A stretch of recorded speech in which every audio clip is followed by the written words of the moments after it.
Hi friends, welcome to Reema's kitchen. അപ്പോൾ നമ്മൾ ഇന്നത്തെ പുതിയ റെസിപ്പി ഒരു സ്വീറ്റ് ഡിഷാണ്. വളരെ സിമ്പിളായിട്ടുള്ളൊരു സേമിയ പായസമാണ്. ഇനി ഞങ്ങളുടെ അമ്മയുടെ ബർത്ത്ഡേ ആണ്. അപ്പം ഞാൻ ഓർത്തു അമ്മയ്ക്ക് സേമിയ പായസം ഒരുപാട് ഇഷ്ടമാണ്. അപ്പോൾ എന്താ അമ്മയ്ക്ക് ഇത്തവണത്തെ സേമിയ പായസം ഞാൻ എൻ്റെ കൈകൊണ്ട് ഉണ്ടാക്കി കൊടുക്കാമെന്ന്. സോ ഞാൻ ഇന്ന് നല്ലൊരു അടിപൊളി സേമിയ പായസം ഉണ്ടാക്കിയിട്ടുണ്ട്. സേമിയ പായസം വളരെ സിമ്പിളാണ്. കുറച്ച് ഇൻഗ്രീഡിയൻസ് കൊണ്ട് നമുക്ക് ക്വിക്കായിട്ട് നല്ല അടിപൊളി ഒരു സ്വീറ്റ് ഡിഷ് ഉണ്ടാക്കിയെടുക്കാവുന്നതേ ഉള്ളൂ.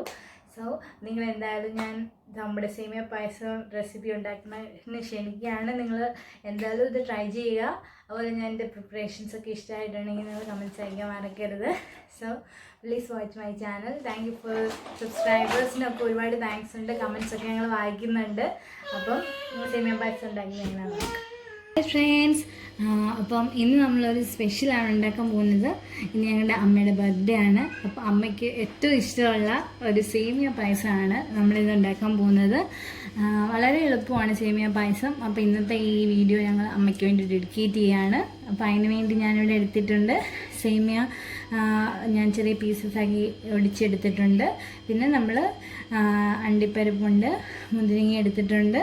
പിന്നെ മധുരത്തിന് ആവശ്യമായ പഞ്ചസാര, പിന്നെ 1/2 ലിറ്റർ പാലും 1/2 ലിറ്റർ വെള്ളവും കൂടെ മിക്സ് ചെയ്തെടുത്തേക്കുന്നതാണ്. നമ്മൾ പാലിൽ ഇത് തിളയ്ക്കുമ്പോൾ പാലിൽ നമ്മൾ സേമിയ വേവിച്ചെടുക്കും. പിന്നെ ഇത് ഞങ്ങൾ നാട്ടിൽ പോയിട്ട് ഇത്തവണ കൊണ്ടുവന്ന നെയ്യാണ്. ഓൾമോസ്റ്റ് തീർന്നു. കുട്ടികൾ പിന്നെ കുഞ്ഞിനൊക്കെ ഞങ്ങൾ നെയ്യ് കൂട്ടി ചോറ് കൊടുക്കാറുണ്ട്. അപ്പം നല്ല ശുദ്ധമായിട്ടുള്ള നെയ്യാണ്. അപ്പോൾ അതുകൊണ്ട് പിന്നെ ഞാനിവിടെ ഒരു ഫ്ലേവറിന് ഒരു 4-5 പീസ് കൊച്ച് ഏലക്ക എടുത്തിട്ടുണ്ട്. ഏലക്ക നമ്മളൊന്ന് മിക്സിയിലൊന്ന് പൊടിച്ചെടുക്കും. നല്ല ഒരിച്ചിരി പഞ്ചസാര കൂടി ഇട്ട് ആദ്യം ഏലക്ക ഒന്ന് ചെറുതായിട്ട് ചൂടാക്കിയതിന് ശേഷമേ ഞാൻ ഇത് മിക്സിയിലിട്ട് പഞ്ചസാര കൂടി ഇട്ട് പൊടിച്ചെടുക്കും. അപ്പം നല്ലൊരു മണം ഉണ്ടാവും. അപ്പോൾ ഇത്രയേ ഉള്ളൂ നമ്മുടെ സേമിയ പായസം. വളരെ സിമ്പിളാണല്ലോ. അപ്പോൾ നമുക്കിനി ഇങ്ങനെ ഉണ്ടാക്കുന്നത് നോക്കാം. ആദ്യം പാൻ ഒന്ന് ചൂടാക്കിയിട്ട് ഏലക്ക ജസ്റ്റ് ഒന്ന് ചൂടാക്കി എടുക്കുകയാണ്. അപ്പോൾ ഇത് ചൂടാക്കി എടുക്കുന്നതിൻ്റെ മെയിൻ ഉദ്ദേശം നല്ലൊരു മണവും ഒക്കെ കിട്ടും. അപ്പോൾ നമ്മളിത് പൊടിക്കുമ്പം അപ്പോൾ ഒന്ന് ജസ്റ്റ് ഒന്ന് ചൂടായാൽ മതി. ചൂടായിട്ടുണ്ട്. ഇനി ഞാൻ ഇത് മിക്സിയിലോട്ട് ഇട്ടിട്ട് അതിൻ്റെ കൂടെ കുറച്ച് പഞ്ചസാര, ഒരു ടേബിൾ സ്പൂൺ പഞ്ചസാരയും കൂടെ ചേർത്ത് പൊടിക്കുകയാണ്. അപ്പോൾ നല്ല ഫൈൻ പൗഡറായിട്ട് നമുക്ക് കിട്ടും. അപ്പോൾ നമുക്കതിന് പൊടിച്ച് മാറ്റി വയ്ക്കാം. അപ്പോഴത്തേന് പാൻ ചൂടാക്കിയിട്ട് നമുക്ക് നെയ്യ് ഒഴിച്ച് നമ്മുടെ സേമിയ വറുത്ത് എടുക്കാം. അപ്പോൾ നമ്മുടെ പാൻ ചൂടായിട്ടുണ്ട്. അത് ഞാൻ 1 ടേബിൾ സ്പൂൺ നെയ്യ് ഒഴിച്ചു.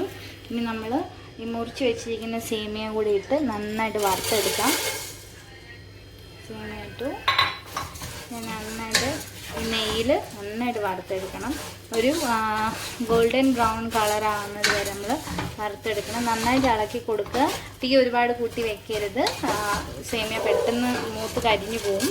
അപ്പോൾ നല്ല ഈ നെയ്യിൽ കിടന്ന് നന്നായിട്ട് വറുത്തെടുക്കാം.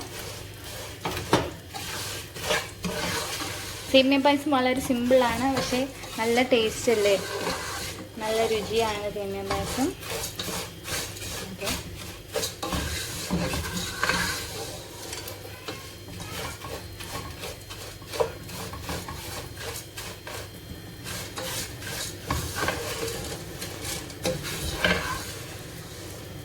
പിന്നൊരു ഭംഗി ഇച്ചിരി അഡീഷണലൂടെ നിങ്ങൾക്ക് ആഡ് ചെയ്യണം തോന്നിയാൽ മിൽക്ക് മെയ്ഡ് കുറച്ച് ചേർക്കാം. അപ്പോൾ ഒരു വേറൊരു ടേസ്റ്റ് ആവും. എന്നൊരു ഇച്ചിരി വ്യത്യസ്തമായ രുചിയായിരിക്കും.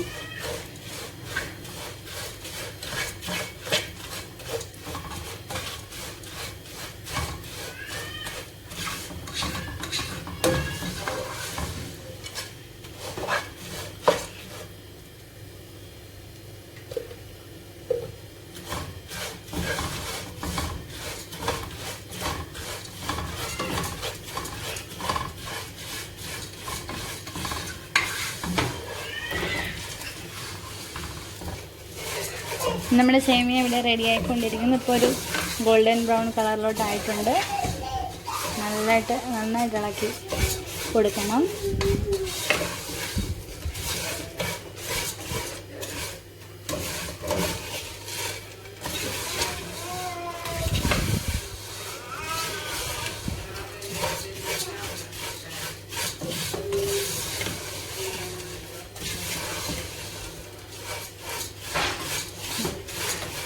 തീ ഓഫ് ചെയ്യാം. ഈ പരുവാകുമ്പോൾ തന്നെ തീ ഓഫ് ചെയ്തേക്കണം, അല്ലെങ്കിൽ നമ്മൾ പാനിൻ്റെ ചൂട് കാരണം സേമിയ വീണ്ടും ഇത് മൂക്കും. അപ്പോൾ ഇതിപ്പോൾ കറക്റ്റ് പരുവായിട്ടുണ്ട്. നമുക്ക് ഗോൾഡൻ ബ്രൗൺ ആയിട്ടുണ്ട്. ഇനി നമുക്കിത് പെട്ടെന്ന് തന്നെ ഒരു പാത്രത്തിലേക്ക് മാറ്റാം, അല്ലെങ്കിൽ ആ പാനിൻ്റെ ചൂട് കാരണം വീണ്ടും ഇതിരുന്ന് മൂക്കും. സേമിയ കറക്റ്റായിട്ടുണ്ട്. ഇനി നമുക്കൊരു പാത്രത്തിലോട്ട് ഇത് മാറ്റി വയ്ക്കാം.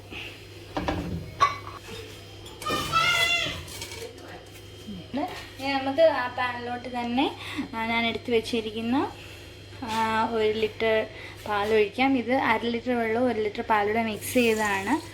ഇത് നന്നായിട്ട് തിളച്ച് വരുമ്പോൾ വേണം നമ്മൾ വറുത്ത് വെച്ചിരിക്കുന്ന സേമിയ ഇടാൻ. നിങ്ങൾക്ക് പാലും വെള്ളവും നമ്മൾ എടുത്ത് കുക്കായി വരുമ്പം ഒരുപാട് കുറുകി പോയെന്ന് തോന്നുവാണെങ്കിൽ ഇച്ചിരി പാലൂടെ ആഡ് ചെയ്ത് കൊടുക്കാം.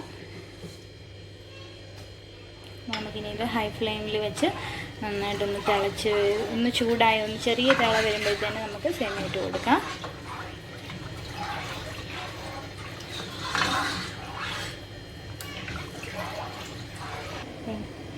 അപ്പം നമ്മൾ ഒരു അടുപ്പയിൽ പാല് തിളയ്ക്കാൻ വെച്ചേക്കുന്നു. ആ സമയം കൊണ്ട് നമുക്ക് നെയ്യിൽ നമ്മുടെ അണ്ടിപ്പരിപ്പും കിശ്മിഷും വറുത്തെടുക്കാം. അതിനായിട്ട് ഞാൻ കുറച്ച് നെയ്യ് ഒഴിച്ച് കൊടുത്തിരിക്കുകയാണ്.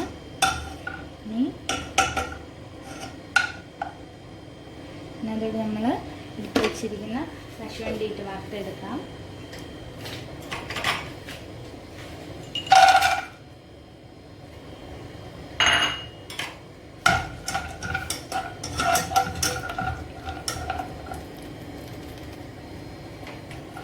ആദ്യം പറങ്ങാണ്ടി ഇട്ടു, പിന്നെ നമ്മൾ ഇതൊന്ന് മൂക്കുമ്പോഴത്തേന് നമുക്ക് മുന്തിരിങ്ങ ഇട്ട് കൊടുക്കാം. അപ്പോഴത്തേന് നമ്മുടെ പാലൊന്ന് തിളച്ച് വരട്ടെ. ആ സമയം നമുക്ക് ഇങ്ങനെ യൂസ് ചെയ്യാമല്ലോ.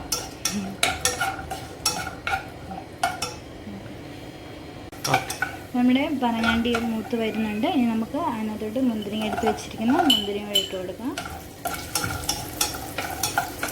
തീ കുറച്ച് വെച്ചിരിക്കുകയാണ്. ഞാനിപ്പോൾ ലോ ഫ്ലെയിമിലോട്ട് മാറ്റി. മുന്തിരിങ്ങ ചിലർ മുന്തിരിങ്ങ ഒന്ന് കഴുകി ഒന്ന് തോർത്തിയിട്ടുമായിരിക്കും കൂടുതലും വറുക്കാനിടുന്നത്. അങ്ങനെയും ചെയ്യാം, കുഴപ്പമില്ല. ഇവിടെയൊക്കെ നല്ല ക്ലിയർ ആയിട്ടുള്ള മുന്തിരിങ്ങ ഇടുന്ന, ഒട്ടും ചെളിയൊന്നുമില്ല. നമ്മൾ വറുത്തില്ലേ കഴുകിയില്ലെങ്കിലും കുഴപ്പമൊന്നുമില്ല. തീ ഞാൻ ലോ ഫ്ലെയിമിലോട്ട് മാറ്റി പതിയെ ഒന്ന് മുട്ടിച്ചേർക്കും. നമ്മുടെ പാലിന് ചെറുതായിട്ട് തിളയ്ക്കാനുള്ള പരുവത്തിലേക്ക് ആയിട്ടുണ്ട്.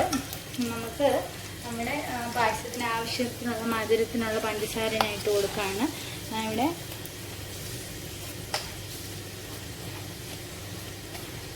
5 ടേബിൾ സ്പൂൺ പഞ്ചസാര ഇട്ടിട്ടുണ്ട്. ഒന്ന് മധുരം ഒന്ന് ടേസ്റ്റ് ചെയ്ത് നോക്കി കുറവാണെന്ന് തോന്നുവാണെങ്കിൽ നമുക്ക് വീണ്ടും ആഡ് ചെയ്ത് കൊടുക്കാം. അപ്പോൾ നമ്മുടെ ഇവിടുത്തെ ഇത് നമ്മൾ ഓഫ് ചെയ്യുവാണ്. നമ്മുടെ അണ്ടിപ്പരിപ്പും മുന്തിരിങ്ങയും റെഡി ആയിട്ടുണ്ട്. ഇനി ഇത് നമുക്ക് മാറ്റി വയ്ക്കാം. ഇനി നമ്മുടെ പാലിവിടെ തിളയ്ക്കാനായിട്ട് തുടങ്ങുന്നുണ്ട്. ഒന്ന് ഇളക്കി കൊടുക്കാം.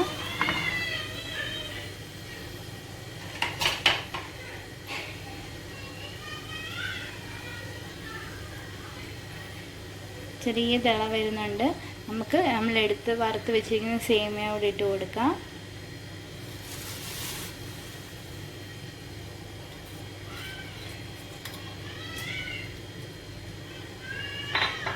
നമുക്ക് നന്നായിട്ടൊന്ന് ഇളക്കാം.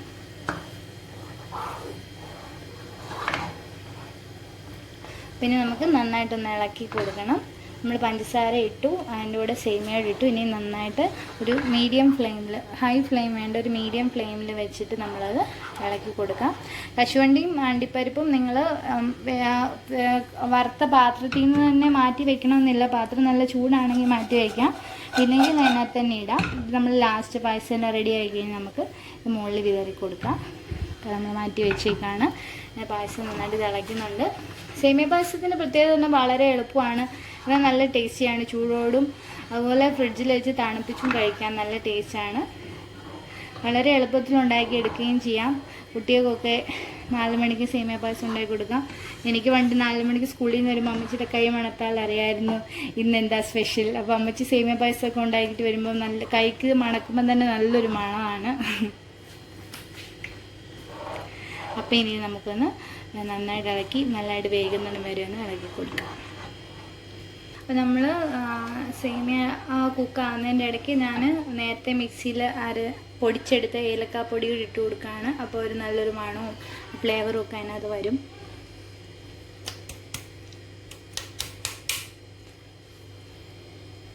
ഇട്ട് കൊടുത്തു, നല്ലതായിട്ടൊന്ന് ഇളക്കി കൊടുക്കാം. നമ്മൾ സേമിയ നെയ്യിലായിരുന്നു വറുത്തത്, അപ്പം നെയ്യൊക്കെ മുകളിൽ തെളിഞ്ഞ് വരുന്നുണ്ട്. നന്നായിട്ട് വേകുന്നതിന് വരെ നമുക്ക് കുക്ക് ചെയ്യാം. ഒരു 15 to 20 മിനിറ്റ്സ് എല്ലാം മൊത്തത്തിൽ സേമിയ പായസം ഉണ്ടാക്കാൻ എടുക്കത്തുള്ളൂ. സേമിയ വേണ്ട താമസം മാത്രമേ ഉള്ളൂ, വേറെ ഒന്നും നമ്മൾ ഇതിനകത്ത് എക്സ്ട്രാ ഇല്ലല്ലോ. എല്ലാം പെട്ടെന്ന് തന്നെ ക്വിക്കായിട്ട് നിങ്ങൾക്ക് ഉണ്ടാക്കിയെടുക്കാം.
സേമിയ പായസം ആകുമ്പോൾ നമ്മൾ അടപ്രഥമൻ അതുപോലെ മറ്റുള്ള പായസം ഉണ്ടാക്കുന്ന പോലെ എപ്പോഴും നമ്മൾ കൈ എടുക്കാതെ ഇളക്കിക്കൊണ്ടിരിക്കണ്ട. കാരണം ഇതുപോലെ നോൺ സ്റ്റിക്ക് പാനൊക്കെ ആണെങ്കിൽ നമ്മളൊന്ന് ഇളക്കി കൊടുത്താൽ മതി, എന്തായാലും അടി പിടിക്കത്തില്ല. പിന്നെ ജസ്റ്റ് ഒന്ന് ഇടയ്ക്കൊന്ന് ഇളക്കി 1-2 തവണയൊക്കെ ഇടയ്ങ്ങനെ ജസ്റ്റ് ഒന്ന് ഇളക്കിയാൽ മതി. അല്ലാതെ ഫുൾ ടൈം നമ്മൾ ഇളക്കി അങ്ങനെ ഒത്തിരി കഷ്ടപ്പാടൊന്നുമില്ല, വളരെ ഈസിയാണ്.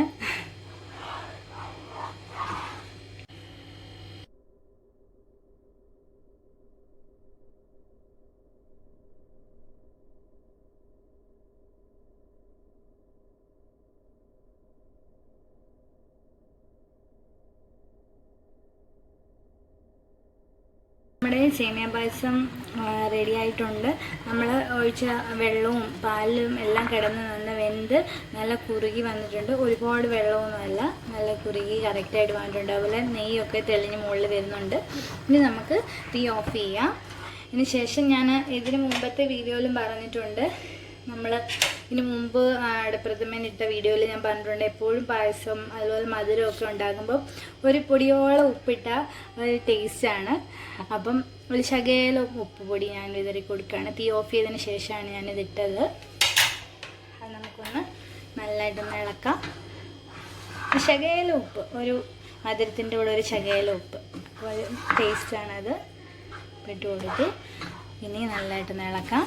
ഇനി നമ്മൾ അടുത്ത സ്പെഷ്യൽ ലാസ്റ്റ് സ്റ്റെപ്പായിട്ട് നമ്മൾ വറുത്ത് വെച്ചിരിക്കുന്ന പഴങ്ങാണ്ടി മുന്തിരിങ്ങയും വിതറി കൊടുക്കാം.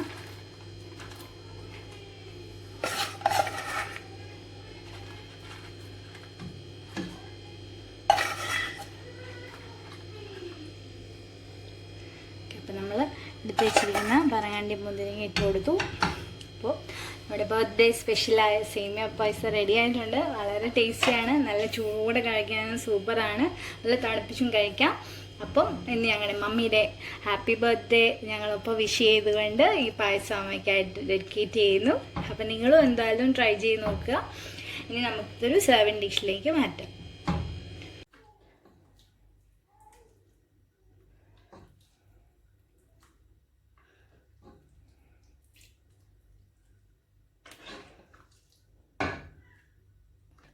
അപ്പോൾ നമ്മുടെ സേമിയ പായസം നിങ്ങളും ട്രൈ ചെയ്യാൻ മറക്കരുത്. നല്ല സ്വീറ്റ് ഡിഷാണ്. അപ്പം ഇന്നത്തെ നമ്മുടെ റീമാസ് കിച്ചൻ്റെ സേമിയ പായസം നിങ്ങളെല്ലാവരും കാണണം, സബ്സ്ക്രൈബ് ചെയ്യണം, ഷെയർ ചെയ്യുകയൊക്കെ ചെയ്യണം കേട്ടോ. അപ്പോൾ നെക്സ്റ്റ് റെസിപ്പിയുമായിട്ട് കാണുന്നത് വരെ thanks for watching my channel.